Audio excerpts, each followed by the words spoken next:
Hey there, Chadi Bazzi here, and welcome to another episode of the Top Listing Agent Show. And today I have this amazing person that I recently met, and I was like, we gotta get this guy on the show. And we're recording this at a relevant. The conversation is going to be very relevant. We're going to talk about, number one, who is this guy? Why is he a leader? How he's making a dent and an impact in the real estate industry, and how you can benefit from the conversation, and what is going on in the world today, how he's dealing with it, and the advice that we're going to give you so you could either step up or get stepped on, because the world right now is revealing who you really are. Anyone and everyone had a good conversation telling the world about who they really are, but this is the time to really show the world who you really are. So without further ado, my main man, Chris Craddock. Did I say your last name right? You said it right, brother. You said it right. Thanks so much. Awesome, I'm so brother. glad to be here. And I do want to apologize for anybody that's watching. I can't rock a beard like you can. So I'll tell you, I'm not sure I've gone through puberty yet. I've got a good buddy of mine. I'm in his wedding, and he's got a massive, awesome mustache. And so the whole goal, he said, everybody in the wedding has to have a mustache. So anyway, I apologize for this terrible, terrible excuse for a beard that I've got. So I one day I'll be able to grow one like you can here. You got it, man. You're looking good, brother. You're looking good, man. You're looking good. Awesome. So, Chris, tell the world who you are. Where you based out of, and when did you get involved in real estate, and where you at today, and where you headed? Yeah, sounds good, brother. Well, I'm here in the DC area. Our team is the Redux Group, right outside of the DC area, and so I got involved in real estate in the early 2000s. I got married, met my wife. We got married in 2000. 2003, I went, well, right after college, I jumped on staff with an organization called Young Life. Loved it, amazing. But I made $20,000 a year on staff with Young Life. And essentially, if you know anything about the DC area, you cannot live on $20,000 a year. And so when my wife got pregnant and we had our first kid, I looked at everything. I was like, man, what am I going to do here? My mom's side of the family, all very, very white collar bankers, all had a bunch of real estate holdings and were doing really well through that. My dad's side of the family, my grandfather was a road worker. He made like $3.25 an hour, but bought properties in North Arlington every time he had some dollars to put together, and ended up dying a few years ago, a very wealthy man, because of the fact that that he invested in real estate. So I was like, this is what I got to do. And so I went to the library, because it was before Google was the fount of all knowledge and information. And I got every book they had on real estate investing, including Rich Dad Poor Dad, which frankly, we've got so much information at our fingertips that we should all be able to, move quickly and do well here. And just started knocking on doors like an idiot. I didn't know what I was doing, but I knew people were in distress, needed to sell their house, and made 12 times what I made in a year in about 4 months of flipping houses. And through that process, ended up, I kept doing ministry stuff. And I've got 6 kids now, which, is a little bit nutty. Finally figured out what caused it. Now I can stop it. And and if you know what it's like to have kids, it's like basically the money just disappears. And so eventually I started flipping houses again in 2011. And I got licensed because it was mainly short sales at that point in time, and the bank was paying for that. And during that time, while in ministry, I had gotten a doctorate in leadership. I loved leading people. And I read Gary Keller's book, The Millionaire Real Estate Agent. And I just saw how building a team, Zig Ziglar says, you can have everything you want in life if you help enough other people get what they want. So I started looking at, how do I help people succeed? And I started building a team around that. And, we, in the last year, we finally broke that $100 million mark, did $119,800,000 last year. And, it was about a 5-year trend from, starting with our first buyer's agent to really breaking the 100 million mark. So it's been a fun, wild, crazy ride.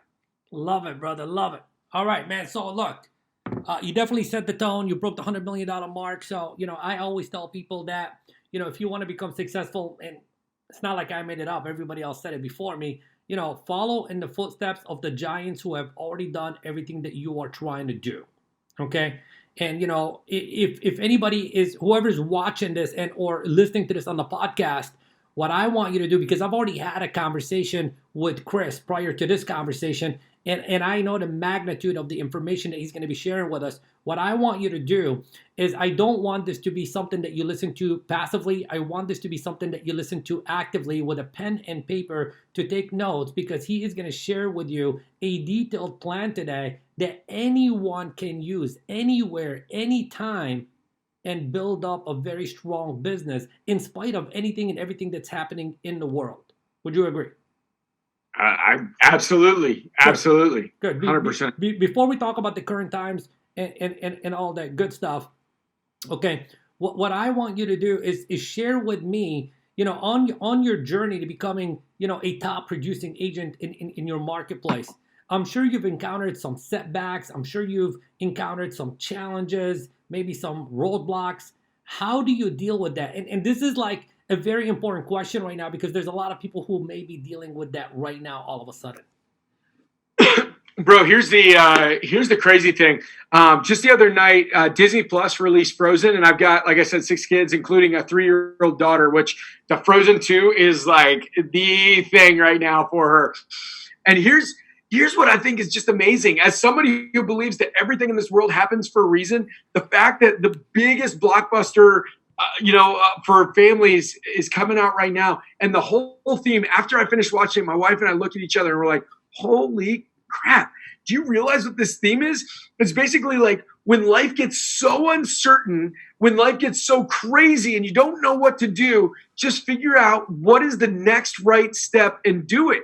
Like, you don't have to have the whole plan. You don't have to know what's going to happen in 10 years, in 5 years, in 5 months. Just figure out what is the next right step and go do it. And so for me, we watched that movie and I was like, man, like the time, like how crazy is it that this comes out and tells us to do this? And I'll just tell you, this time with the hunkering down, with everything, this is when people are either going to go bankrupt or fortunes are going to be made. And you got to decide, who are you going to be? And so I just posted a video yesterday where, I mean, here's the deal. You can either see this time as a vacation where you just sit home and do nothing, or you can see this time as a time when we go and we work, we do whatever we can from home, while staying safe. But not only is it your duty to your family, not only is it your duty to your company, but it's also, I mean, this is what it is to be a good American.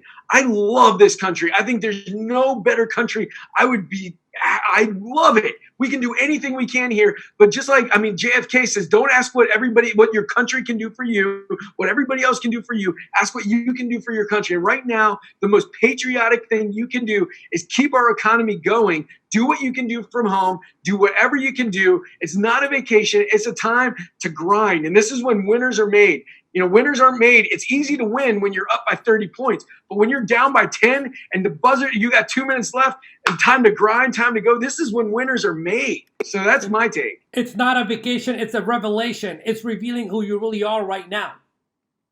Absolutely. Well said. Said. That's exactly what it is.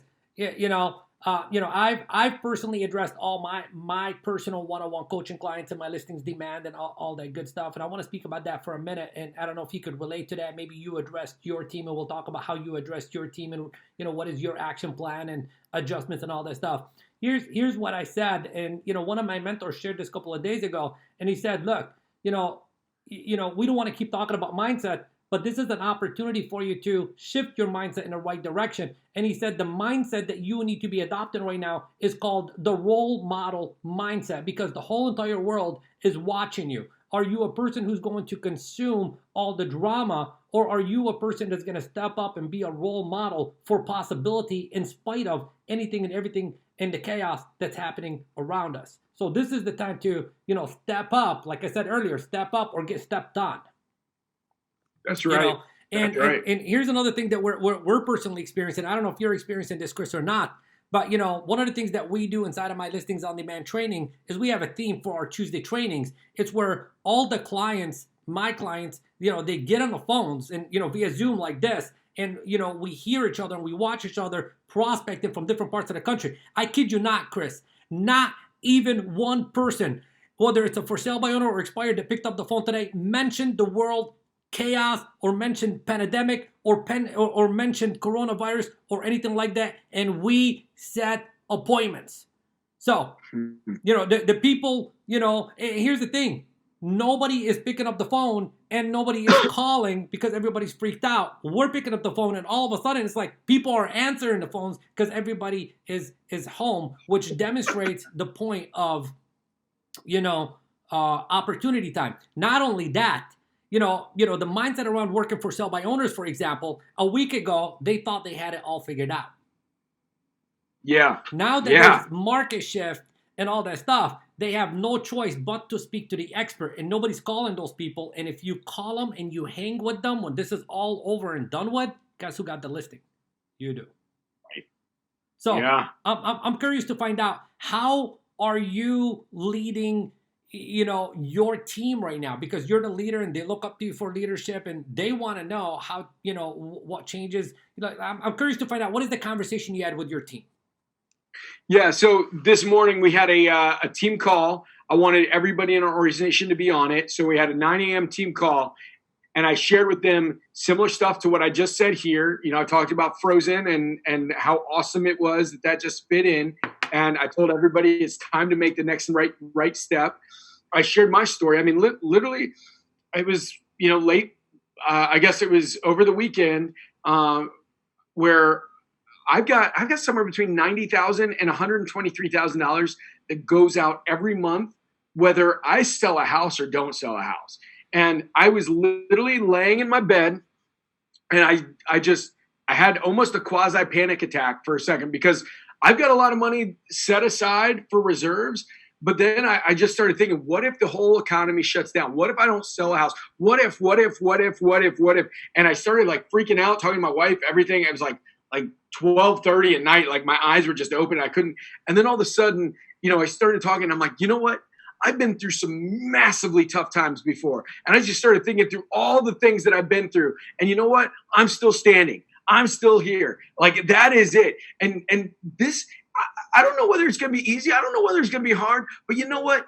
I've been through it before. I'm a Christian guy. I do believe that everything happens for a reason. I do believe that, that all the stuff that brought me here has made me the man I am today. And I can do one of two things. I can either shrink back because of fear, or I can run forward. Warren Buffett, what does he say? He's like, when everybody else is fearful, be bold, or be brave, or be greedy, or whatever it is he says. And when everybody else shrinks back, or that's what you do. When everybody else runs forward, that's when you should shrink back. And so, I had that revelation where I'm like, man, I've been through hard times before. What am I made of? You rip open my chest. Do I have a heart of a lion, or am I a little baby who's going to fall on the floor and start, sucking my thumb and say, oh, it's too hard for me. And that's really the two options that we have right now. And so that's what I pushed to everybody on my team.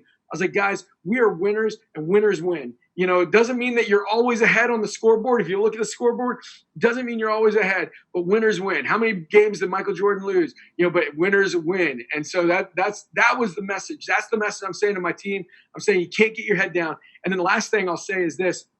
Again, I said I'm a Christian guy. I was, in the Bible, there's a story where, Jesus is walking out on the water, and he calls Peter to walk to him, and he says, come to me. And everybody's like freaking out. Everybody is like, whatever, because there's wind and waves. And Peter gets out, and he's walking towards Jesus, and he sees he's doing something that nobody else is doing. He's being uncommon. He's walking on water. Nobody else has done that. And all of a sudden, he takes his eyes off the prize, takes his eyes off Jesus, sees the wind and the waves. And what does he do? He starts to sink, and that's that whole thing. I'm like, guys, we got to keep our eyes focused. The second we start focusing on the stuff going on around us, second we start letting all the fearful stuff come around us, you're going to sink. Panic's going to set in. The craziness is going to set in. But keep your eyes on the prize. Take the next right step. And that's how winners succeed. They do the next right thing. So anyway, that is the message that I'm preaching to my team. And honestly, we're still closing deals because of it. I got lots of other people that are shutting down. I had a closing today. We've ratified 5 in the last 40 hours. Like, we're at the world's quarantine, and we're still closing deals. Awesome. Love it, brother. Love it. All right. So if I had a conversation with you about a week ago, okay, and about a week ago you said that, you're pacing to do, 300 listings this year? Yeah. Okay. Yeah. And obviously the mindset of the world last week was completely different than the mindset of the world this week. Okay. So my question to you is there any doubt in your mind? I mean, last week it was like, there's no doubt in my mind that I will do my 300 deals this year. So my question to you is there any doubt that you will still do your 300 deals this year? I mean, brother, at the end of the day, I am confident. I am resolute. We are running, and we are not giving up on our goals, and we're not giving up on our dreams. And at the end of the day, the world could come against us. Crazy things can happen, but we are not stopping, and we have not changed our goals. We have not changed our vision, and we're going to do it. We're going to do it. So basically, what I'm hearing in between words is that, at the end of the day, that number could look, a little bit south or a little bit on the north, or it could be exactly 300. But the most important thing is the effort that you are going to put in.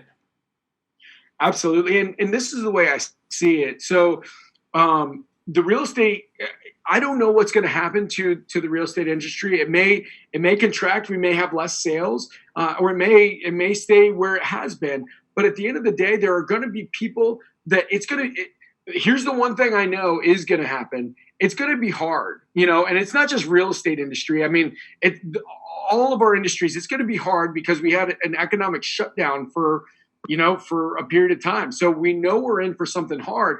Well, this is a business where I have a feeling a lot of people are going to say that it's hard and they're going to step out of it.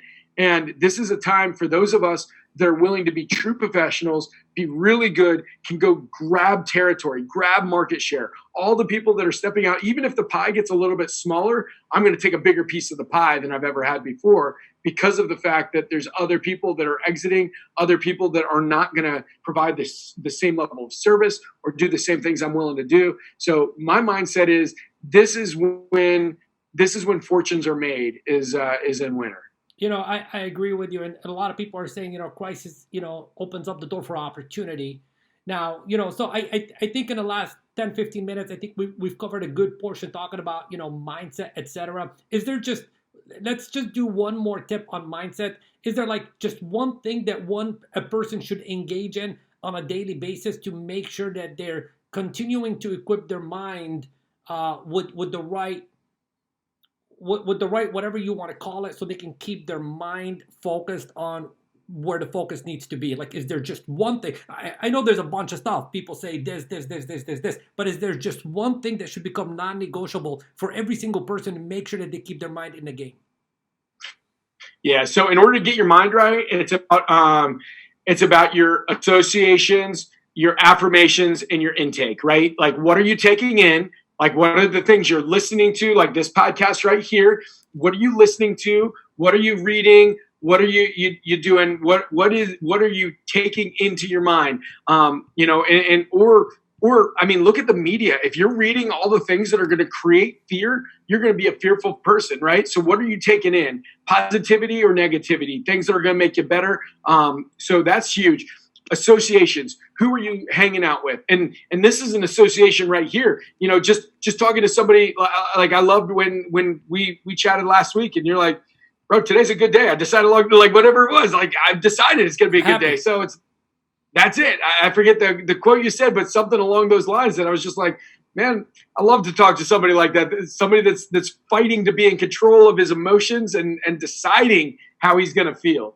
And then the last thing is affirmations. I mean, we all talk to ourselves, right? That night, the reason I was freaking out that night, like late at night, was because I started telling myself a story, all the negative what ifs.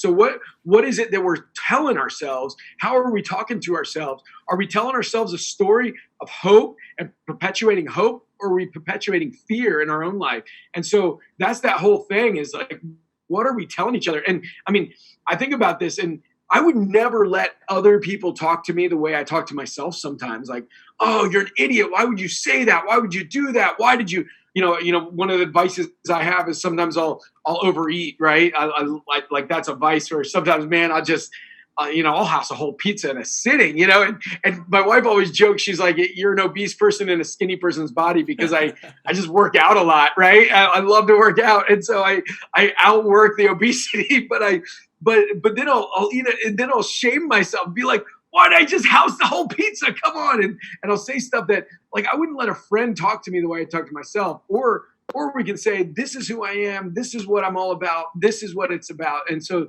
then, you say that. So intake, associations, and affirmations. Perfect. So I got that. Information, association, affirmation. You are in control of the stories that you feed. So I put down, bottom line is your input determines your output.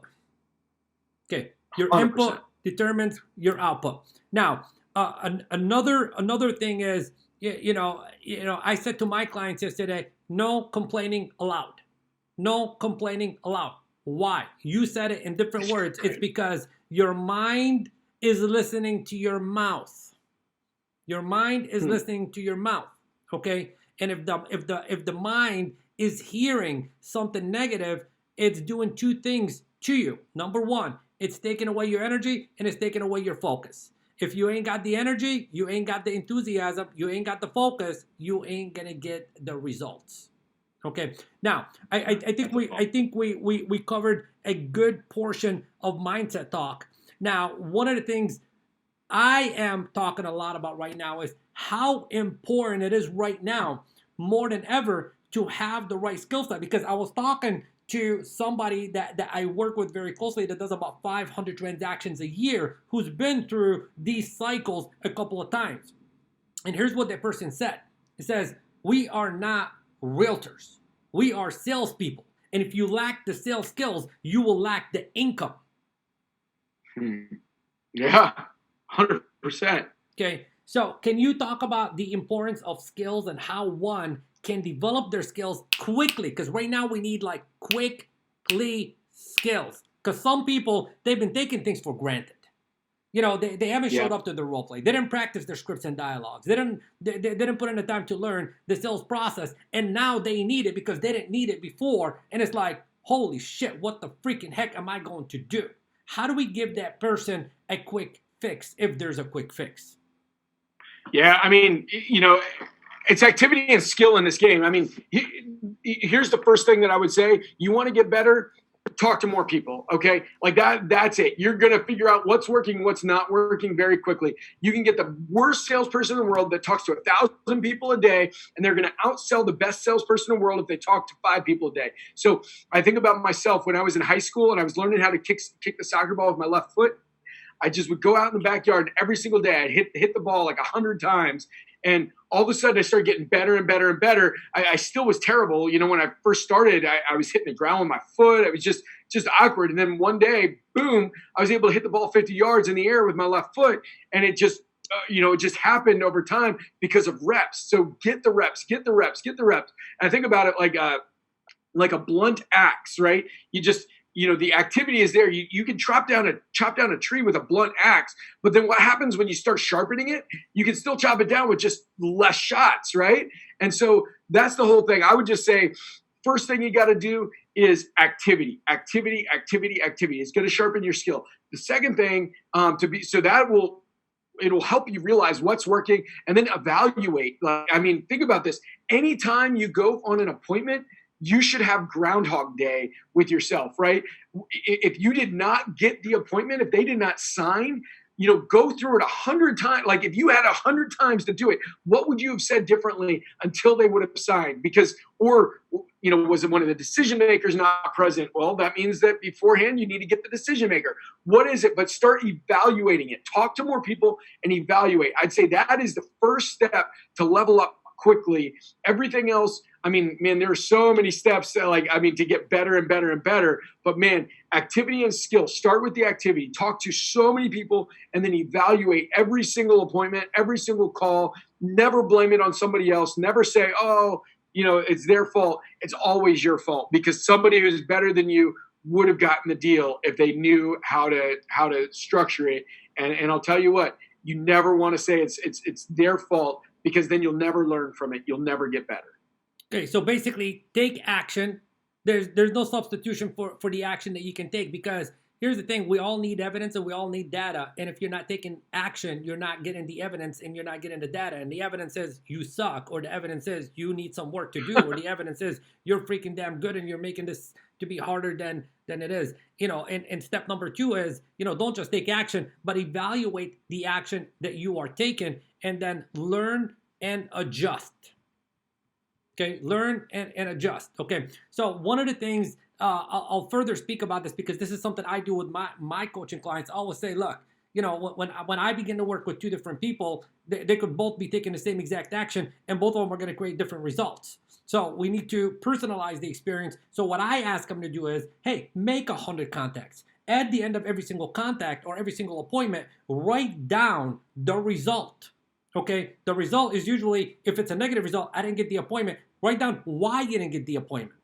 And then in 100 contacts, you'll know exactly all the reasons why you're not setting the appointment, and you'll know which one is the biggest reason that keeps on showing up. And that's like basically the evaluation process. And then if you don't got the answer to make it better, there's a podcast with me and you on it. There's a podcast with someone else on it. There's a YouTube video, for free. There's a manager. There's a coworker. There's somebody out there in the community that will help you make it better. And something about that I want to say, Chris, is there's a lot of people that know they need help and they know where to get the help, but they don't seek out the help because they think that the people, the people on top are not going to give them our secrets. When in reality, we welcome the opportunity for someone to say, I want to learn from you because we are people of contribution. Would you agree that most people in our position give freely and help people out, and people should be seeking our help more often?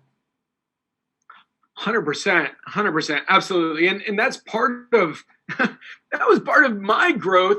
Was literally, I would consume so much information. Actually, that was one of my leveling ups for my team a few years ago, about a year and a half ago. My wife asked me, she's like, Chris, does your team know the price you pay for education? Do they know how much time you spend reading, listening, and consuming?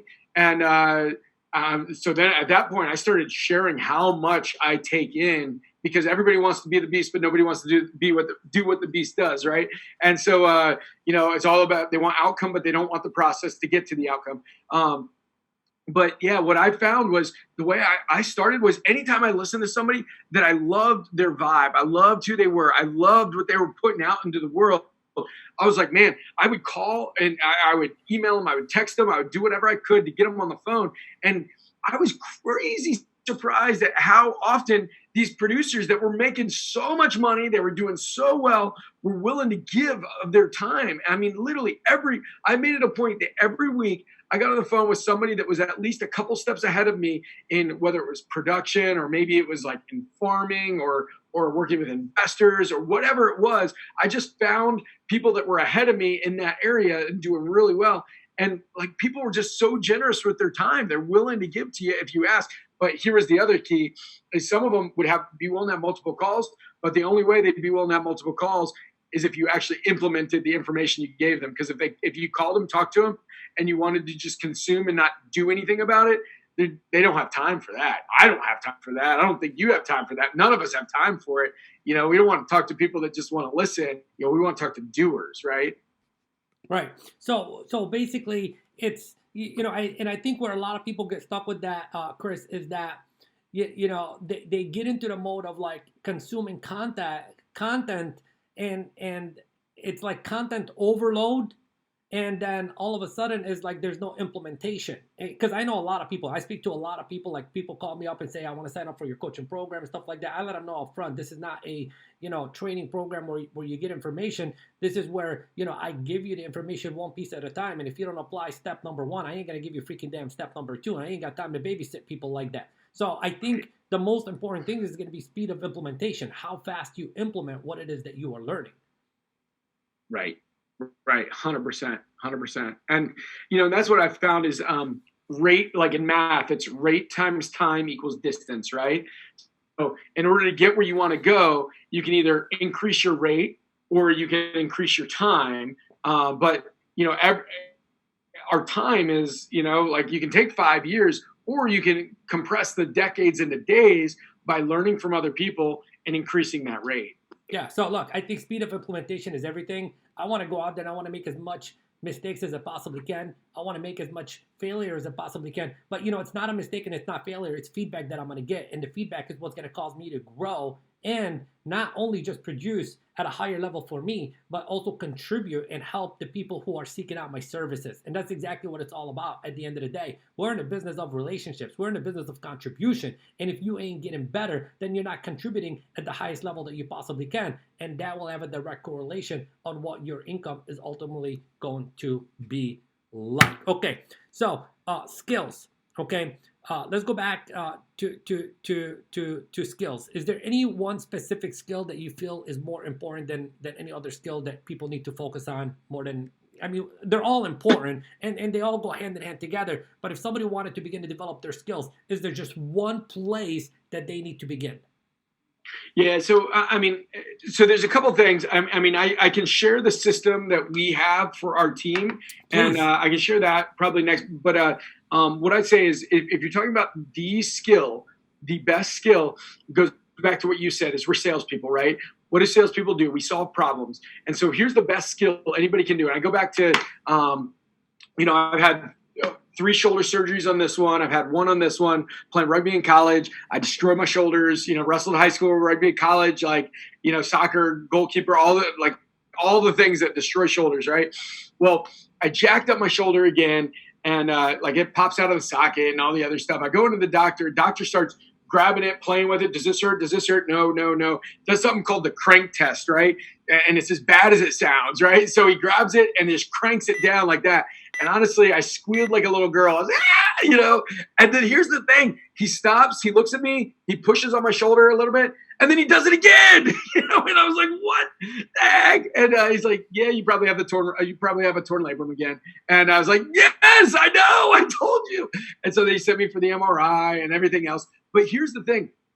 This is what we need to do as salespeople. We go in and everybody wants to fit the square peg in the round hole. It doesn't work like that. You let me pull out my listing presentation. Let me blah, blah, blah, blah, blah. The listing presentation is good if you have a good listing presentation. But here's the thing. If you ask questions, people will tell you how to sell them, right? The whole thing my doctor did was find the pain, and then he told me then he wrote the prescription and says, all right, you got to get your labrum fixed. So here's the thing. When you go in on your presentation, what do sellers want? They want to know you have buyers. They want to know that you can sell it easy. They want to know, whatever the thing is, that's the whole piece to it. And this is part of the program that I'm setting up, is how to work with these distressed seller leads, the motivator seller leads, because right now, we're probably going to list over 100 of these this year with people that want to talk to investors, and we're able to convert them over to listings because of the fact that the investor is going to sell too low, but they have a pain point why they don't want to talk to a regular agent. And most agents are having a hard time selling these, listing these. I mean, just across the board, agents have a hard time converting these to listings because, everybody has this other agent friend or whatever that they're working with. They want to talk to an investor. So if you can go in and say, what's your pain? What is it? Okay, here's how I can solve your pain. And they'll give you all the smoke screens. Let me give an example back to the shoulder. My lower back hurts, right? The reason my lower back hurts is because I'm holding my shoulder a little bit awkward. So it's creating pressure on my spine because my shoulder hurts and I'm holding it a little bit awkward. And so they'll tell you all the other things that are smoke screens, but the real cure is fixing my shoulder, and then my back's going to get fixed. So that's the whole thing, is when you go in, you ask good questions, you find out what they care about, you give them the prescription, you solve their problem, and then they're going to pay you to solve their problem. They're not going to go in and shop other things. That's the reason why I'm getting 7, 8, 9% listing commissions when in my market, the average commission is just above 4%. We're getting I just signed up somebody at a 9% commission because I solved their problem. I'm solving their problem. So that's the whole key there, is solve the problem. That is the skill. If you can figure out how to listen and hear what the problem is and solve their problem, you can sell ketchup popsicles to women in white gloves, right? You can do whatever you need to do. Love it. So basically you said diagnose and then prescribe. That's it. Okay. That's it. That's it. Okay. So I'm gonna add one question to that because this show is all about like trying to get as specific as we possibly can, and somebody's gonna take the question, they're gonna benefit from it. I make it like for all the people that I train, I say one of the more important questions to ask prior to a listing appointment is this question, and the question is, and I'm not sure if you guys asked that question or not, but the question is, Mr. Seller or Mrs. Seller, tell me specifically, what is it that you are looking for in a real estate professional like me? They're going to tell you what they're looking for. That's great. So what should show up? Exactly what they're looking for. Okay. Yeah, I told you how to tell them. See, I just wanted to demonstrate the point there. And the point is, if you ask the right questions, they're going to tell you how they want to be sold. Okay. Right. But I think the even more important question is asking them the question about what is important to them. That's how you discover all this stuff. Mr. Seller, what is important to you about selling this home? Okay, and they're going to give you an answer. And what will that do? And ultimately, what will that do? And if you can get to the core of that, you're going to get to the core of like they're either trying to solve a problem or they're trying to gain a pleasurable experience. And people make decisions based on emotion. It's either the emotion to avoid a pain and or gain a pleasurable experience. So if you gather just that little specific information that we just talked about right now, then you could alter, shift, and change your presentation and your way of being to accommodate, how the seller processes the information and how they make the decision. And then all of a sudden, you don't even need to ask them to list their property with you. They're going to say, well, how do we get this thing going? Absolutely. Okay. 100%. So great insight. So we talked mindset, we talked skills. Now you said something earlier. You said, look, bro, it's activity and it's skill. Activity and skill. Can we go back to the activity and just, someone is watching this right now or listening to this and they're saying, man, can you just get a little bit more specific with me? It's like everyone says, I got to do this. Then another person says, I got to do that. Is there like a little formula of like 1, 2, 3, 4? This is what you need to do in order for you to, at least get better results than you're getting right now? Yeah. So I can tell. So here's an example. So I started last year, and part of the reason my business grew like it did was because last year I decided I was only going to be spending time with the top quartile of agents on my team and the people that actually did what was asked of them. And so on our team, here's what's required. We're required to have 20 it's a minimum of 10, but we want everybody to have 20 two-way conversations, which means conversations, not a dial. We make it difference between dials. One way is what your dials and two ways, which are conversations. So 22 ways every day, 5 days a week. So 100 conversations a week minimum is what we want. If you do 10, that's okay. But if you do less than 10, not good. So you need to be in on our morning huddles. And we ask everybody to do a half hour of education because your business grows to the extent that you grow, right? So we want everybody to do a half hour of their own personal education every day. And then we want them to do, I believe it's 4 open houses every month. So here's what that looks like. I had an agent come to me.